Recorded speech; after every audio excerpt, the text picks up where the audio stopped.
তো ফ্লিপকার্ট থেকে iPhone 14 plus কিনেছি, 128 জিবি। তো ফ্লিপকার্ট থেকে দাদা এখন ওটাই আনবক্সিং করে দেখাচ্ছে। এখন তো ফ্লিপকার্টে ওপেন বক্স ডেলিভারি হয়, তো সেটাই এখন চেক করে নিচ্ছি যে প্রোডাক্ট সব কিছু ঠিকঠাক আছে কিনা। আবার অন্য কিছু যদি বেরিয়ে যায় তাও আবার একটা চাপ।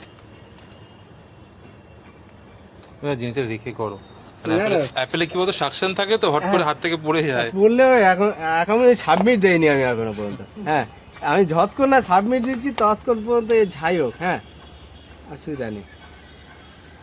একটু এই ধরো না পড়ে গিয়ে এমনিতেই যদি ড্যামেজ থাকতো, হ্যাঁ, আমি তো এখানে ফেল করতে হতো না। আমার কাছে অপশন আছে। ভালো করেছি ওপেন বক্সে ডেলিভারি গুলো করে। আরে চেঞ্জ হয়ে আস্তে আস্তে আবার কতদিন লেগে যাবে।